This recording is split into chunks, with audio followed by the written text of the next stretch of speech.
الحمد لله رب العالمين والصلاة والسلام على النور المبين سيدنا ومولانا محمد وعلى آله وصحبه أجمعين. أما بعد، فجزا الله الخير من كان سببا في هذا الاجتماع المبارك في قراءة شمائل النبي المصطفى محمد صلى الله عليه وآله وسلم في حضرة الأولياء والصالحين، فإن منازل الأولياء والصالحين في حياتهم وبعد مماتهم محط نظر الله ورحمات الله سبحانه وتعالى، فكيف إذا قرأت بحضرتهم شمائل أصلح الصالحين محمد صلى الله عليه وآله وسلم، فتتضاعف الرحمات وتتضاعف البركات، فلا يخرج أحد منا إن شاء الله إلا وقد ظفر بمطلوبه وقضى الله حاجته وبلغه مأموله بجاه النبي محمد صلى الله عليه وسلم وبجاه خلفائه من الأولياء والصالحين يا رب العالمين.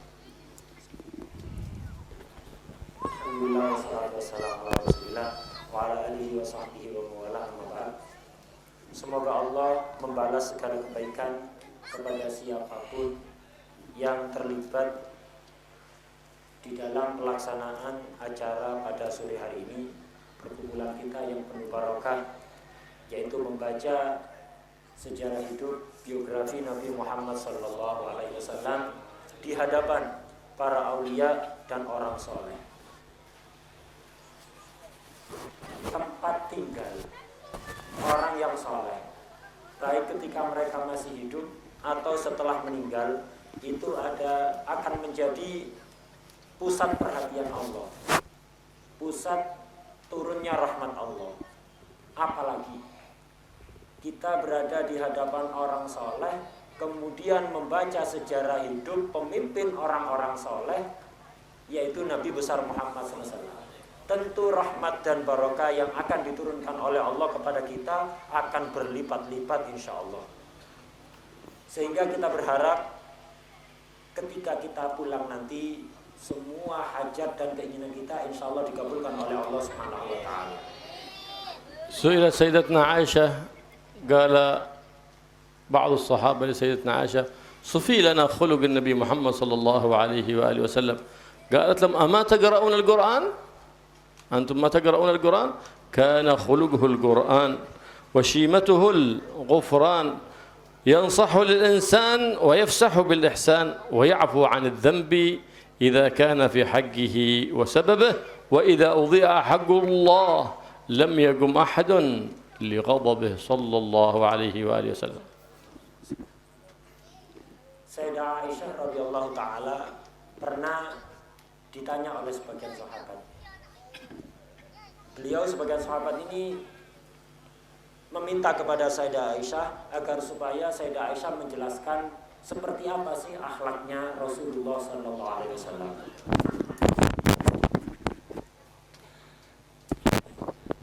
Kemudian beliau menjawab, kamu tidak baca Quran. Di Quran sifat Nabi sudah diterangkan, yaitu kana khuluquhul Quran. Akhlaknya Nabi itu adalah Al-Quran, mengamalkan isi Al-Quran. Seperti apa? Shimatuhul ghufran, Nabi itu pemaaf. Yansahu lil insan wa yafsahu fil ihsan. Beliau selalu menasehati orang lain, artinya mengupayakan yang terbaik bagi orang lain dan melapangkan kebaikannya, artinya kebaikannya sangat luas.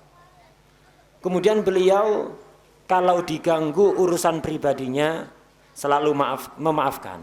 Tapi kalau sudah hak-hak Allah yang diabaikan, yang dihinakan, maka beliau marahnya luar biasa sehingga tidak ada satupun orang yang berani menghadapi kemarahan beliau. ويتعين على كل مسلم محب للنبي محمد صلى الله عليه وسلم إذا أضيع حق الله أو أضيع حق النبي محمد صلى الله عليه وسلم أن يقوم غضبا لذلك، وهذا دليل الإيمان، لأنه إذا مس النبي محمد صلى الله عليه وسلم بسوء فقد مس المسلمون كلهم بسوء، بل مس أهل السماء بسوء، بل مس أهل الجنان بسوء. كل من مس النبي محمد صلى الله عليه وسلم ولو بكلمة استهزاء ولو بإشارة استهزاء فذلك سوء ونقص يلحق بجميع المؤمنين، فيتعين على كل مسلم على كل مؤمن أن يغار لحق النبي محمد صلى الله عليه وآله وسلم. النبي محمد في حياته يعفو ويسامح، لكن واجب علينا بعد انتقال للرفيق الأعلى أن نغار عليه وعلى شرعه. إذا انتهك فذاك لا يكون من إلا من كامل الإيمان، ومن ادعى بخلاف ذلك فقد غره الشيطان.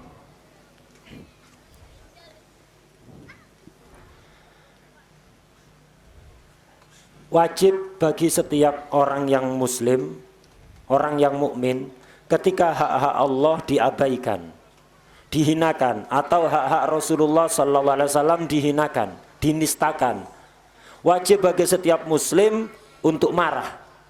Dan ini pertanda kalau dia masih punya iman. Ketika hak-hak Allah, hak-hak Rasulullah dinistakan, kok dia marah, ini berarti pertanda dia punya iman.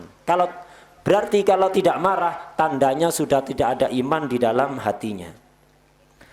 Ketika Nabi dinistakan, ini berarti yang dinistakan bukan hanya Nabi, tapi seluruh umat muslimin di seluruh dunia. Bahkan malaikat juga ikut dihinakan.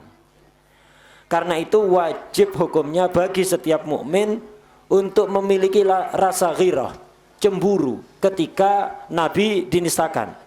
Memang benar, semasa hidup Nabi sering dicaci, dimaki oleh orang kafir, dan Nabi selalu memaafkan. Karena apa? Karena itu bagi Nabi hak pribadi. Nabi dinistakan, Nabi memaafkan. Karena memang itulah akhlaknya Nabi. Itu hak pribadi bagi Nabi.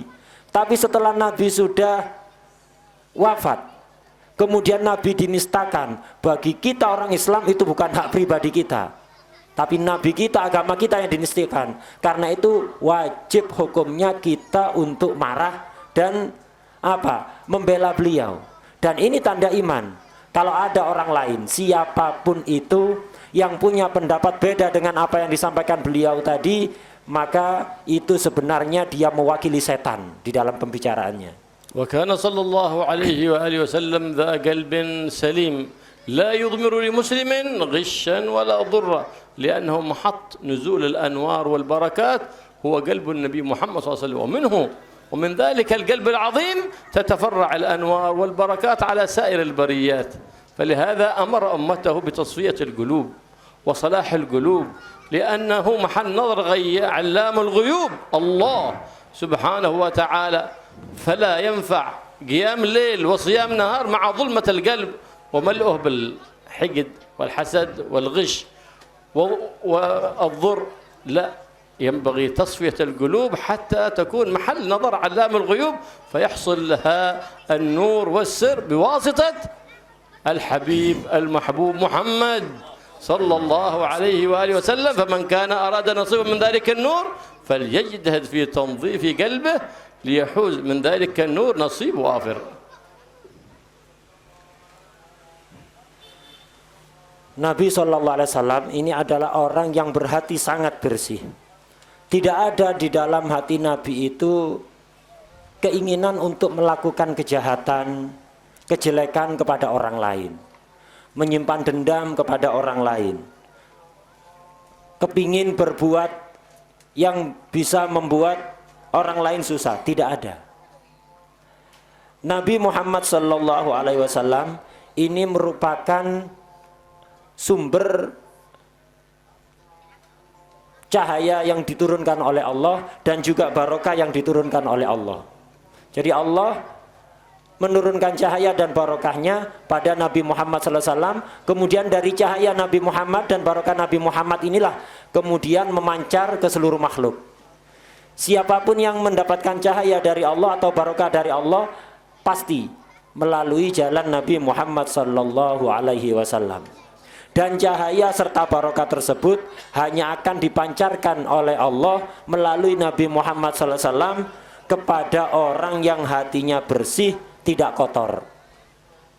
Karena itu kita diperintahkan untuk membersihkan hati. Orang yang ahli puasa, qiyamul lail, memperbanyak ibadah, tapi hatinya kotor, qiyamul lail, puasa dan ibadahnya tidak ada faedahnya sama sekali. Karena itu siapapun yang menginginkan cahaya, dari Nabi Muhammad SAW, maka berusahalah sekuat tenaga untuk membersihkan hatinya. أما إذا نقص شيء من أمر الدنيا أو نقص شيء من أمر الإنسان فينبغي أن يسامح، كما قال الله سبحانه وتعالى: والكاظمين الغيظ والعافين عن الناس والله يحب المحسنين. لكن إذا انتقص من حق الله ومن حق حبيب الله أو من حق شرع لحبيب الله محمد، فيجب أن ينهض كل مؤمن بغيرة على هذا الدين العظيم، إذ فخرنا محمد وذخرنا محمد وشفيعنا في الدنيا والأخرى محمد صلى الله عليه وآله وسلم.